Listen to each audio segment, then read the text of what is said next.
Hello, everybody, and welcome to Political Bite number 345, dated March 20th, 2022. I'm Walter, your mobile historian and blue-collar scholar. Thank you so much for tuning in today. This Political Bite is entitled The Maryland Legislative Process.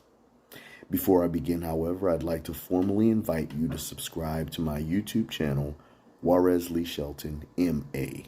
And in addition to doing that, I also invite you to click on that little notification bell immediately right of the subscribe button. In doing so, you will receive notifications when I post new, exciting, and enlightening videos in history, law, political science, theology, and philosophy. Thank you so much in advance. You are the best. So again, this video is entitled The Maryland Legislative Process. Now, I'm sure you remember from the days of social studies class in elementary and high school of the legislative process, the process by which a bill becomes a law, okay? So, in the U.S. state of Maryland, okay, the standard legislative process involves the steps, of course, from which legislation originates as a bill and becomes a law. This could be whether or not the governor has affixed his signature to this bill, okay? There are variances, okay, which we will get into later on. This lecture of in itself lists the steps in the process in which ordinary and constitutional bills become the law of the state.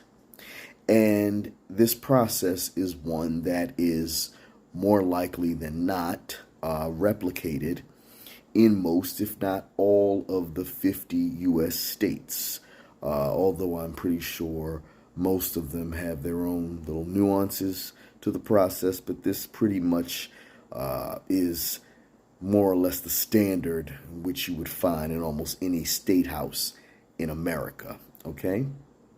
So you may be wondering, why is legislation introduced? Well, all legislation begins as a simple idea or concept, and it is introduced for, a variety of reasons. Most legislation is primarily the result of a legislator's response to constituent requests and or demands. They could also be bowing to corporate interests as well, all right? The constituent request, of course, is the benevolent reason. The corporate interest is the more self-serving reason. All right. So other reasons include, matters thought necessary by the legislator themselves, though not necessarily by their constituents or even lobbyists. Okay. And also, there could be a very compelling need to repeal or amend existing laws. Okay. So, with that in mind, the first step in the legislative process is the introduction process, okay? Should a legislator agree to sponsor or introduce a bill, it is then drawn up by staff aides for the legislator's approbation. Article 3, Section 29 of the Maryland State Constitution specifically requires bills to embrace no more than one subject, which must be described in its title. So during the first 55 days of the Maryland General Assembly's 90-day session, which lasts from January to April, bills may be introduced in either chamber on a litany of different subjects, okay? Beginning on the 56th day, however, bills introduced in either chamber must have the consent of 2/3 of the members of that chamber where it is introduced. Okay? By that point, in all likelihood, this session is winding down, and obviously they don't want to add unnecessary work upon their shoulders, which certainly explains why you need a decent majority to further introduce bills by the 56th day of a 90-day session. All right, just wanted to provide some context and clarity for that. For the record, the Maryland General Assembly has two houses, of course, like all other state legislatures in America, except Nebraska. The General Assembly's two houses are known as the State Senate and the House of Delegates. Okay? The Senate, the Maryland State Senate, has 47 members, and the House of Delegates has 141 members, which of course gives us a 188-member state legislature. So the second step in the Maryland legislative process is the first reading of the drafted bill. Under Maryland's Constitution, specifically Article 3, Section 27B, all bills must receive 3 readings, okay, with majority favorable votes in each chamber. All right? At this stage, the reading clerk will read the number, title, sponsors, and the committee to which the bill is being referred. The third step in the legislative process is that of committee action. Accordingly, the committee to which the bill has been assigned will hold hearings on the bill itself. These hearings are open to all individuals who are, of course, encouraged to testify. Depending on the nature of the legislation in question, individuals ranging from the common people to lobbyists to county executives to the governor himself may testify on the bill's potential impact, for better or for worse.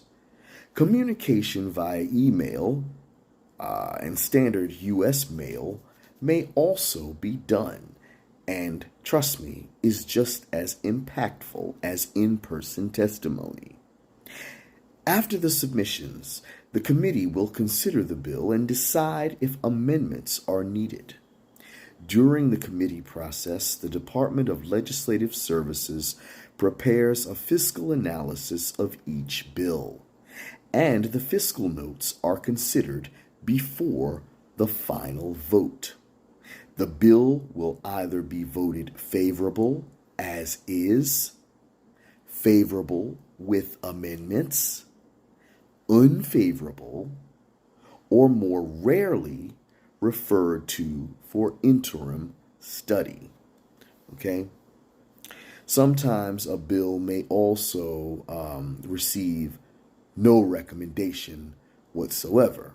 All right? That's ultimately the rarest. All right? The committee almost always takes some sort of opinion on the bill as favorable in some form or unfavorable. All right? Bills that receive the interim study recommendation will not likely be taken up again before the next legislative session. So the fourth step in the legislative process is the second reading. After the committee process, the bill is reported back to the floor from the committee, all right, as I said before, favorable as is, favorable with amendments, unfavorable, interim study, or the rarest, no recommendation at all. Okay?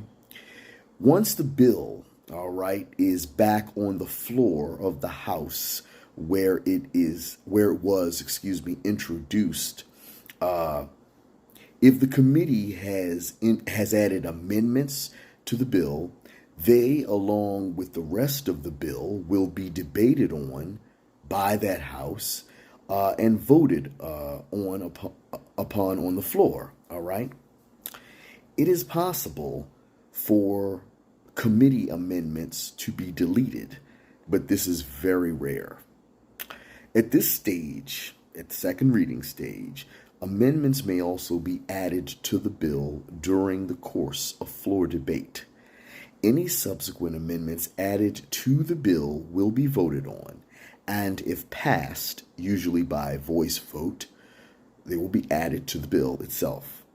If the bill then passes its second reading, it is reprinted to incorporate the amendments and set for its required third reading. Thus, the fifth step of the legislative process is the third reading. With the bill reprinted and incorporating all of the past amendments, it is read for the third time before its house of origin and voted upon for the final time. At this stage, no amendments may be offered by the House in which it was introduced, and a roll call vote must be taken. If a majority of members in the House of Origin approve the final text of the bill, it is then sent to the other House for their consideration. So the sixth step of the legislative process is the second chamber consideration. Once a bill passes its chamber of origin after the third reading, it is sent to the second chamber for their approval. They follow a process virtually identical to the first chamber with respect to originating and voting on bills. With the committee process, however, they may limit testimony to only the bill's sponsor or other select individuals. In the second chamber, amendments may be added at both the second and third readings, something that, if you recall, is not possible at the third reading in the House of Origin. Okay? It's a done deal at the third reading, all right, in the House of Origin for any bill. Okay? And should the second chamber not seek to amend the bill and it is passed, it may or may not be reprinted, but it will be sent to the governor for his approval, regardless of whether or not it is reprinted, and his approval may or may not be given, but regardless, it will be sent to him immediately after this step. All right. So once the second chamber has approved the bill, and assuming they approve it without any amendments, the bill will be sent to the governor for his signature or veto. All right. More on that later on. Step 6A, okay, of this process takes us to the options available when the second chamber seeks to amend the bill presented from the first chamber. This step is known as concurrence or non-concurrence. If the second chamber wishes to add amendments to the bill from the first chamber, it does so and sends the bill back to the first chamber for their consideration. Once the bill is back home, the first house chooses whether or not to accept the amendments or reject them, which have come from the second house. If the first house should accept them by a majority vote, the bill is reprinted to incorporate these amendments and then goes to the governor accordingly. Should they refuse to accept the amendments, then the first chamber will send the bill back to the second, requesting the removal of the amendments. If the second chamber agrees, then they will strip the amendments, revote on the bill, and should it pass, it is sent to the governor accordingly. If the second chamber does not agree to remove the amendments, then we have reached an impasse, and either chamber at this point then has the right to request what is known as a conference committee to iron out the differences between the two chambers. So step 6B of this process is known as a conference committee, okay? A conference committee consists of 3 members from each chamber who attempt to work out the differences between the two houses on a particular bill. Accordingly, at least 4 of the 6 members must vote in favor of what is known as a compromise bill for it to be reported out of committee. If at least 4 members do not vote to report the bill out, the bill is officially dead. Should the report, which contains the compromise language, be reported out of committee, a copy of the conference report goes to each house to be voted on accordingly without amendment. In other words, they're not allowed to alter the language here contained in any way, shape, or form. Okay? It's either accepted or rejected as is. Should the compromise language be accepted by both houses, the bill will then be voted on for final passage in each chamber. Okay? Upon passage and any necessary additions, it will then be presented to the governor for his signature or veto, whichever is likely to occur. Should the conference committee report be rejected by either or both houses, the committee may be directed to reconvene with new members. If this does not happen, the bill is dead, at least for this legislative session.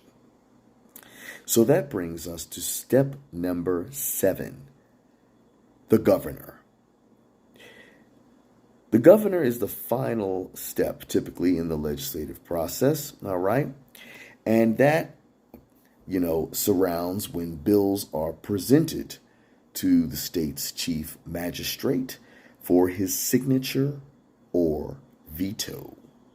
All bills except constitutional amendments, known as constitutional bills, by the way, and the budget bill must, by law, be presented to the governor of Maryland. After passage, constitutional bills, which cannot be vetoed by the governor anyway, have to be approved by the voters at the next general election. More on that later on. The budget bill becomes law automatically upon passage and cannot be vetoed by the governor. Bills sent to the governor during the session typically have 6 days, excluding Sundays, to be signed or vetoed. Bills must be presented to the governor within 20 days after the adjournment of the General Assembly session in April, and the governor may veto a bill within 30 days after presentation. In any case, should the governor not act on a bill within a proper time based on when it was presented, it will automatically become the law of Maryland by way of Article 2, Section 17 of the Maryland State Constitution. Should a bill be vetoed by the governor, there are several things which could happen next. If the veto takes place during the legislature's 90-day session, the veto message is immediately acted upon by the General Assembly. Should the veto occur after the conclusion of a legislative session, then it must be considered immediately at the commencement of the next regular session or special session, whichever occurs first. Interestingly enough, The General Assembly is not allowed to override a bill in the first year of its term, okay? Because the bill would likely have been passed by the previous legislature, okay? That's just the rule. So, assuming that the beginning of a 4-year term for this particular session of the General Assembly, all right, in that very first session of that 4-year term, they are not allowed to override a bill in that first year. Okay, so whatever, but that's what is required by the state constitution, once again in Article 2, Section 17. Okay? So outside of any restrictions, a 3/5 vote is required in each chamber to override the governor's veto of a piece of legislation. If you're wondering what happens, when the governor vetoes a bill and the General Assembly is so passionate about this legislation that they seek to override the governor's veto. Okay? Now, under Article 3, Section 31 of the Maryland State Constitution, all bills are set to take effect on June the 1st next after the session in which it was passed, unless another date is specified. In the modern era, October 1st is generally chosen as the effective date for most bills coming from the General Assembly. Okay, that of course have been signed by the governor, or bills that he's vetoed and have been overridden. All right. So before I conclude, I want to go back to constitutional bills for a moment, like I promised. Now, you recall that I said that these bills do not have to be presented to the governor, and even if they are, perhaps for a ceremonial purpose, he, of course, cannot veto the bill. Constitutional amendments have to be passed in the General Assembly by a 3/5 majority anyway, which is a veto-proof majority. So veto is not possible. So you may be wondering what happens next with a constitutional bill after it is passed by a 3/5 majority in both houses of the General Assembly. Well, with respect to constitutional bills, which of course represent proposed state constitutional amendments, Article 14, Section 1 of the Maryland State Constitution requires that the proposed amendments be published by order of the governor in several publications in the counties and Baltimore City at least once a week for 4 weeks immediately preceding the next general election. At the general election, the amendments, which will be on the ballot, and I know if you're a Marylander and you recall when we vote, we usually always see about 1 to 3 proposed constitutional amendments on the ballot, and you simply vote yes or no on whether or not this amendment should be approved, all right? Okay? At the next general election, the amendments are submitted to the voters on the ballot, the qualified voters of the state, of course, for their adoption or rejection. After the election, the votes are to be returned to the governor, where he shall review and determine if a majority of the state's electorate have voted in favor of the proposed amendment or amendments. If so, the governor shall by proclamation declare that the proposed amendment or amendments, having been adopted by the people of Maryland, shall henceforth be a part of the state constitution. For the record, if a proposed constitutional amendment is county specific or specific to Baltimore City, such as the one in 1947-48, which effectively destroyed Baltimore City's ability to augment its territory without the consent of the locals. All right. That amendment must also receive a majority of yes votes in that locale.